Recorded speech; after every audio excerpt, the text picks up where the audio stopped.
Hello viewers, আশা করি সবাই ভালো আছেন। আমরা যারা ইউটিউবে নিয়মিত ভিডিও আপলোড করে যাচ্ছি কিন্তু ভিডিওতে কোনো ভিউ পাচ্ছি না, আর এর কারণ হচ্ছে থাম্বনেল। আমরা যদি প্রফেশনালভাবে একটু থাম্বনেল এডিট না করতে পারি তাহলে সে ভিডিওর প্রতি কারো আকর্ষণ বাড়ে না, আর এর কারণে কেউ ভিডিওগুলো দেখতে চায় না। আমাদের সবচেয়ে গুরুত্বপূর্ণ একটি বিষয় হলো এই থাম্বনেল।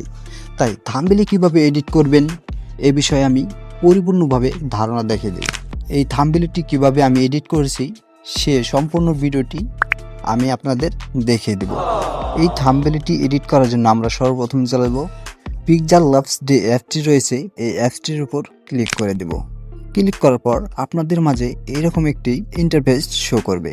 এরপর আমরা এখান থেকে যে নিউ টেক্সট লেখা রয়েছে এই লেখাটির উপর ক্লিক করে দেব এবং এই লেখাটি ডিলিট করে দেব। ডিলিট করার পর আমরা থ্রি ডট যে আইকনটি রয়েছে এই আইকনের উপর একটা ক্লিক করে দেব। এরপর ইমেজ সাইজ লেখাটির উপর আমরা ক্লিক করে দেব। এরপর কাস্টম লেখা যে রয়েছে এই লেখাটির উপর আমরা আরেকটি ক্লিক করে দেব। এরপর আমরা যেহেতু ইউটিউব থাম্বনেল এডিট করব তাই এখান থেকে থাম্বনেল এই অপশনটি আমরা বেছে নেব। এরপর আপনার ইউটিউবের যে থাম্বনেলটি রয়েছে এই থাম্বনেল সাইজ হয়ে গেল। এখন আমরা ওকে করে দেব। ওকে করে দিলেই আপনার ইউটিউবের থাম্বনেলের যে সাইজটি রয়েছে এই সাইজটি হয়ে গেল। এরপর উপরের কর্নারের যে প্লাস আইকনটি রয়েছে এই প্লাস আইকনে আমরা ক্লিক করে দেব এবং গ্যালারি থেকে একটি পিছের যে ব্যাকগ্রাউন্ডটি রয়েছে এই ব্যাকগ্রাউন্ড যে কোনো একটি ফটো সিলেক্ট করে নেব। আমি আমার ইচ্ছে মতো নিয়ে নিলাম, আপনারাও ইচ্ছে মতো নিয়ে নেবেন একটা, যেটি আপনার পছন্দ হয়। এরপর আমাদের ইউটিউবের যে সাইজটি রয়েছে এই সাইজ অনুযায়ী আমরা ফটোটি টেনে একটু লম্বা করে নেব, যাতে আমাদের ইউটিউবে যে থাম্বনেলটি রয়েছে এই থাম্বনেলটির সাইজ অনুযায়ী হয়ে যায়। এরপর আমরা আবার প্লাস আইকনে ক্লিক করে গ্যালারি থেকে আরেকটি ফটো সিলেক্ট করে নেব, যেটি আমার ইউটিউবের লোগো হিসেবে রয়েছে। তো আমি আমার ইচ্ছে মতো একটি ফটো ক্লিক করে নিলাম এবং আপনারাও আপনাদের যে ফটোটি রয়েছে ওই ফটোগুলো দিতে পারেন। এই ফটোটি আমার আগে থেকেই পিএনজি করা ছিল, যার কারণে আমি খুব সহজে এটি বসিয়ে নিতে পারলাম। ফটো আরও আকর্ষণ করার জন্য আমি একটু স্পেস দিয়ে নিলাম, যাতে এই ফটোটা আরও একটু সুন্দর দেখা যায়। এরপর আমরা আবার প্লাস আইকনে ক্লিক করে দেব। ক্লিক করে দেওয়ার পরে টেক্সট যে লেখাটি রয়েছে এই লেখাটির উপর আমরা একটা প্রেস করে দেব। প্রেস করে দেওয়ার পর যে এখানে নিউ টেক্সট লেখাটি রয়েছে এই লেখাটি আমরা কেটে দেব।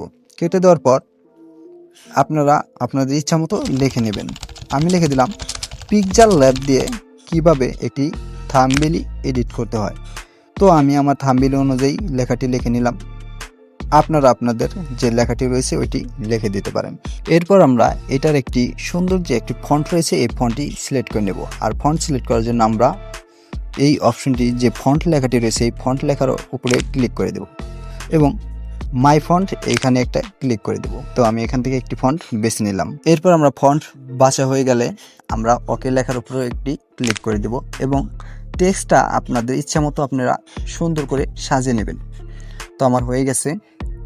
টেক্সটটি বসানো হয়ে গেলে আমরা আবার প্লাস আইকনে ক্লিক করে দেব এবং গ্যালারি থেকে যে পিক্সেলল্যাবস অ্যাপটি রয়েছে এই অ্যাপসের যে একটি লোগো রয়েছে এই লোগোর একটি পিক আমরা এখানে সুন্দর করে সেট করে দেব, যাতে আমাদের ভিডিওর থাম্বনেলটি আরও একটু সুন্দর দেখা যায়। এরপর আমাদের থাম্বনেলটি হয়ে গেছে। তো আমরা এখন সেভ করার জন্য সেভের অপশনটি রয়েছে এই অপশনের উপরে একটি ক্লিক করে দেব। তারপর এখানে দেখেন সেভ আস ইমেজ যে লেখাটি রয়েছে এই লেখাটির উপর আমরা একটি প্রেস করে দেব। প্রেস করে দেওয়ার পর নিচে দেখুন কাস্টম বলে একটি লেখা রয়েছে এই লেখাটির উপর আমরা একটি ক্লিক করে দেব। ক্লিক করে দেওয়ার পর একদম নিচে দেখুন আল্টার লেখা রয়েছে এই আল্টার উপর আমরা প্রেস করে দেব। এই আল্টার লেখাটির উপর প্রেস করলে কি হয় যে আপনার যে ইমেজটি রয়েছে এটি সেভ করার পর এইচডি যে ফটো রয়েছে এই এইচডি হিসেবে রূপান্তরিত হয়। এতে আমাদের থাম্বনেলটি আরও সুন্দর হয়।